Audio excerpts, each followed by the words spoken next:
through wood and plain all day, until the sun began to descend below the tree tops of the bluffs on the west. Then Joe Blunt looked about him for a place on which to camp, and finally fixed on a spot under the shadow of a noble birch by the margin of a little stream. The carpet of grass on its banks was soft like green velvet, and the rippling waters of the brook were as clear as crystal, very different from the muddy Missouri into which it flowed. While Dick Varley felled and cut up firewood, Henry unpacked the horses and turned them loose to graze, and Joe kindled the fire and prepared venison steaks and hot tea for supper. In excursions of this kind it is customary to "hobble" the horses, that is, to tie their forelegs together so that they cannot run either fast or far, but are free enough to amble about with a clumsy sort of hop in search of food. This is deemed a sufficient check on their tendency to roam, although some of the knowing horses sometimes learn to hop so fast with their hobbles as to give their owners much trouble to recapture them.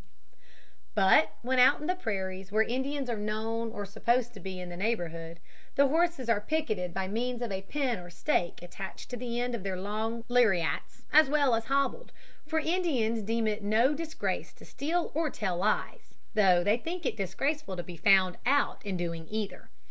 And so expert are these dark-skinned natives of the western prairies that they will creep into the midst of an enemy's camp, cut the lariats and hobbles of several horses, spring suddenly on their backs, and gallop away. They not only steal from white men, but tribes that are at enmity steal from each other, and the boldness with which they do this is most remarkable. When Indians are traveling in a country where enemies are prowling, they guard their camps at night with jealous care. The horses in particular are both hobbled and picketed, and sentries posted all around the camp. Yet, in spite of these precautions, hostile Indians manage to elude these sentries and creep into the camp. When a thief thus succeeds in effecting an entrance, his chief danger is past. He rises boldly to his feet, and, wrapping his blanket or buffalo robe around him, he walks up and down as if he were a member of the tribe. At the same time he dexterously cuts the lariats of such horses as he observes are not hobbled. He dare not stoop to cut the hobbles, as the action would be observed and suspicion would be instantly aroused. He then leaps on the best horse he can find, and uttering a terrific war whoop, darts away into the plains, driving the loosened horses before him. No such dark thieves were supposed to be near the camp under the birch tree, however, so Joe and Dick and Henry ate their supper in comfort, and let their horses browse at will on the rich pasturage.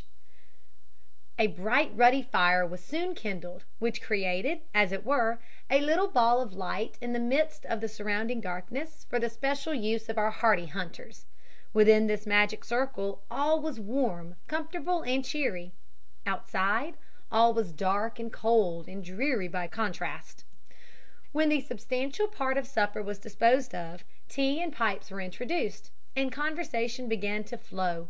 Then the 3 saddles were placed in a row, each hunter wrapped himself in his blanket, and, pillowing his head on his saddle, stretched his feet towards the fire and went to sleep, with his loaded rifle by his side and his hunting knife handy in his belt. Crusoe mounted guard by stretching himself out couchant at Dick Varley's side. The faithful dog slept lightly and never moved all night. But had anyone observed him closely, he would have seen that every fitful flame that burst from the sinking fire, every unusual puff of wind, and every motion of the horses that fed or rested hard by, had the effect of revealing a speck of glittering white in Crusoe's watchful eye. Chapter 5